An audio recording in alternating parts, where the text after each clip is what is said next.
మేత్రాసనం బుచ్చిరాజుపాలెంలో ప్రార్థనాపూర్వకముగా నెలకొల్పబడి విజయవంతంగా 25 వసంతాలు పూర్తి చేసుకున్న పునీత థోమాస్ వారి రజత జూబిలీ వేడుకలకు స్వాగతం, సుస్వాగతం.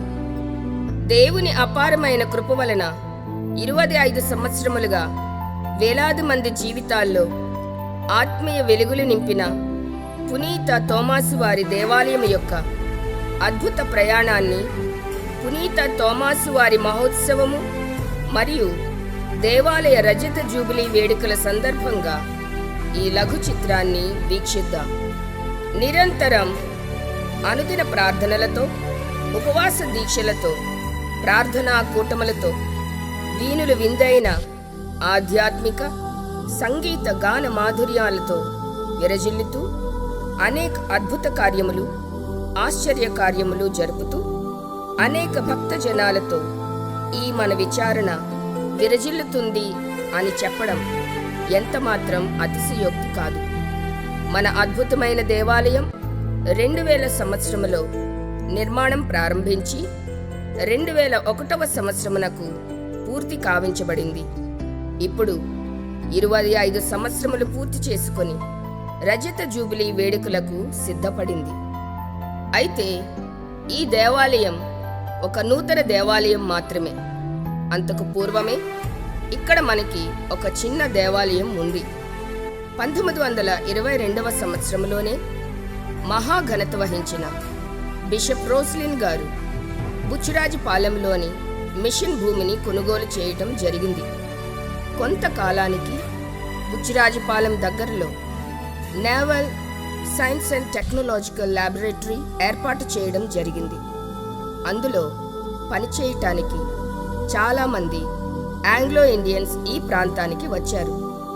వారంతా పాత గోపాలపట్నం, ఆ చుట్టుపక్కల ప్రాంతాల్లో నివసించేవారు. ఆ రోజుల్లో రవాణా సౌకర్యం కూడా సరిగా లేదు. అలానే దగ్గరలో వారికి పూజా బలిలో పాల్గొనడం కొరకు ఒక ఆర్సిఎం చర్చ్ కూడా లేదు. అందుచేత వారంతా జ్ఞానాపురంలో ఉన్న పునీత పేతురు గారి దేవాలయంలో పూజా బలిలో పాల్గొనేవారు. ప్రతి ఆదివారం వారంతా పూజా బలిలో పాల్గొనడం కోసం శనివారం సాయంత్రమే గోపాలపట్నం స్టేషన్లో పాసెంజర్ ట్రైన్లో ప్రయాణం చేసి వైజాగ్ స్టేషన్లో ఉదయం వరకు ఎలాగో కాలాన్ని గడిపి జ్ఞానాపురంలో ఉన్న మన పునీత పేతురు గారి దేవాలయంలో పూజలో పాల్గొని తిరిగి వెళ్ళేవారు. 1961వ సంవత్సరంలో గురుశ్రీ జేవియర్ డయాస్ వారు విశ్వాసులు పడుతున్న ఇబ్బందిని గుర్తించి ముందే బుచ్చిరాజుపాలెంలో కొనుగోలు చేసిన స్థలంలో ఒక చిన్న రేకుల గుడిని నిర్మించారు. అలా చిన్న విచారణగా బుచ్చిరాజుపాలెంలో పునీత థోమాసు వారి దేవాలయానికి పునాది పడింది. అయితే ఇక్కడ గురువులకు నివాస గృహం లేనందున కో కెథడ్రల్ నుండి మరియు సెయింట్ అలోషియస్ వర్క్షాప్ నుండి గురువులు వచ్చి దేవాలయంలో ఆధ్యాత్మిక కార్యక్రమాలు జరిపించేవారు. అప్పటి గురువులు ముఖ్యముగా గురుశ్రీ జార్జి పాకుమల.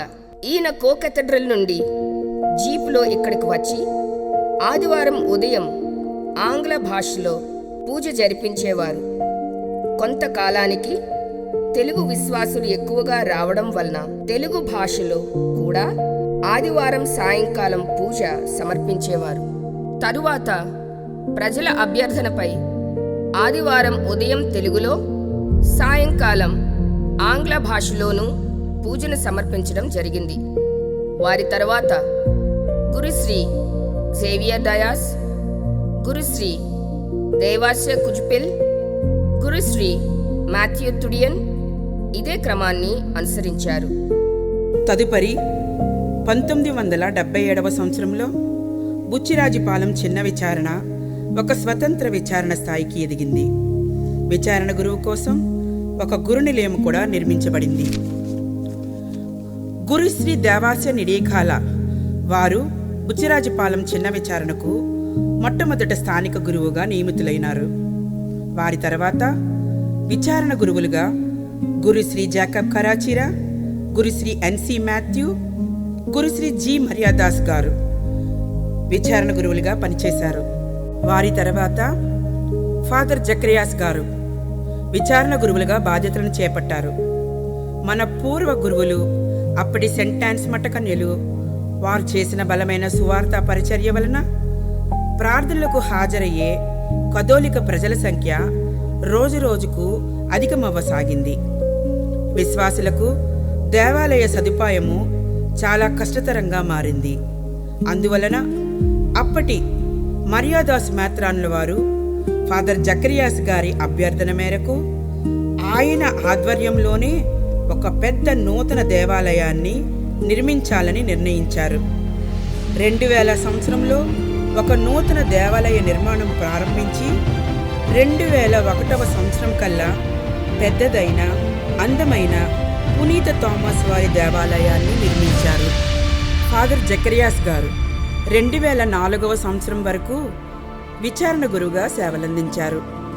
వారి తర్వాత గురుశ్రీ ప్రతాప్ గారు 2004వ సంవత్సరంలో విచారణ గురువుగా బాధ్యతలను చేపట్టారు.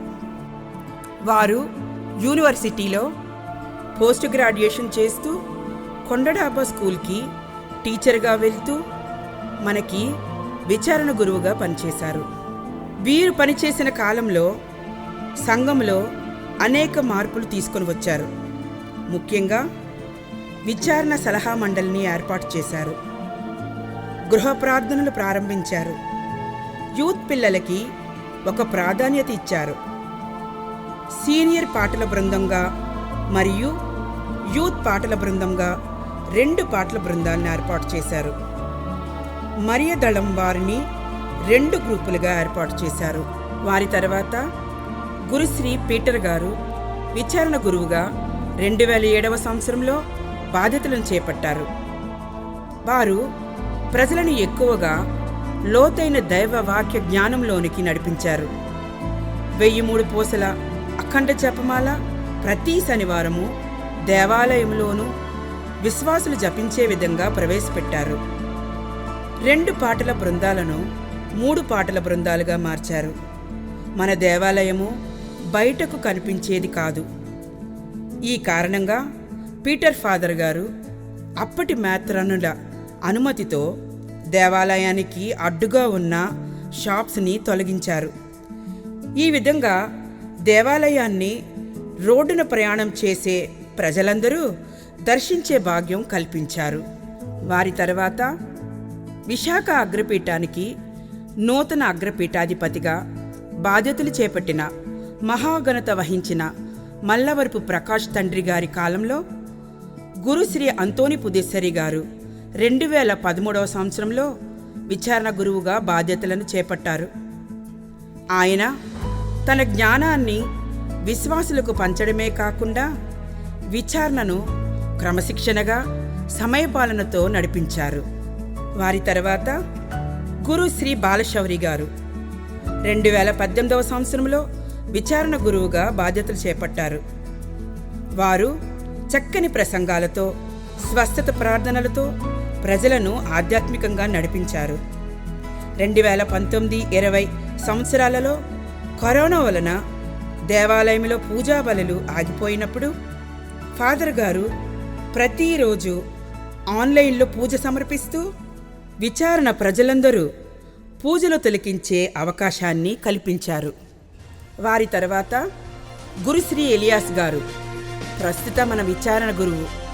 వారు 2023వ సంవత్సరంలో మన విచారణ గురువుగా బాధ్యతలను చేపట్టారు. విచారణలో ఫాదర్ గారు చేపట్టిన కార్యక్రమాలు గుడి ప్రాంగణాన్ని ఆధ్యాత్మిక కార్యక్రమాలకి అనుగుణంగా మలిచారు. దేవాలయంలో బెంచ్లను తయారు చేయించారు. మంచినీటి సదుపాయాన్ని ఏర్పాటు చేశారు. అన్ని సమావేశాలు జరిపించుటకు పాత స్టేజిని కమిటీ హాల్గా పునరుద్ధరించారు. మండపాన్ని నిర్మించారు.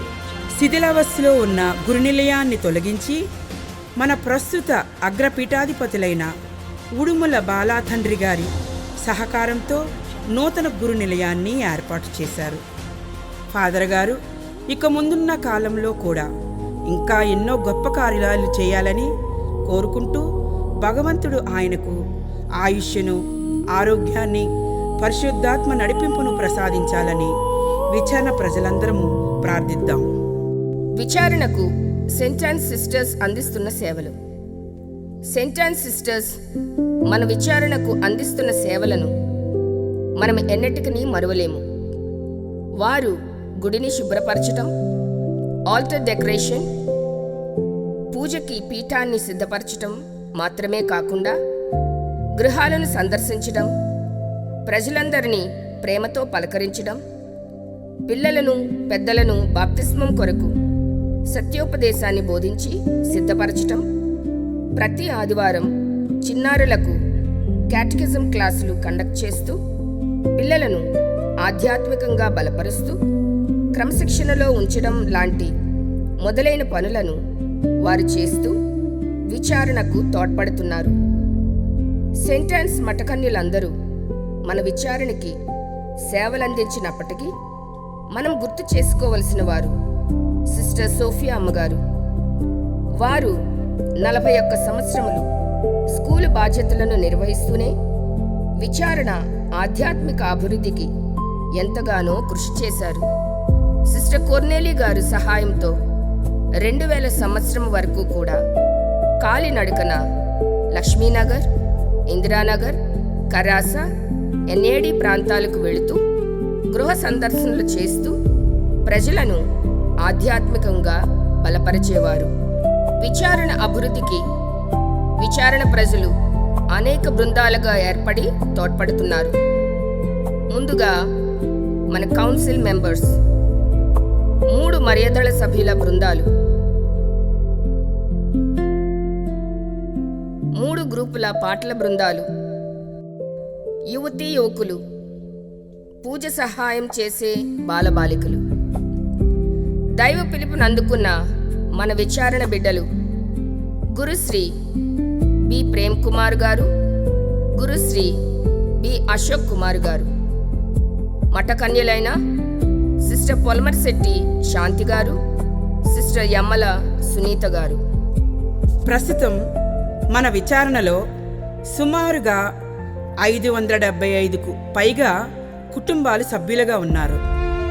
విశ్వాసులు సుమారుగా 1965 మందికి పైమాటే.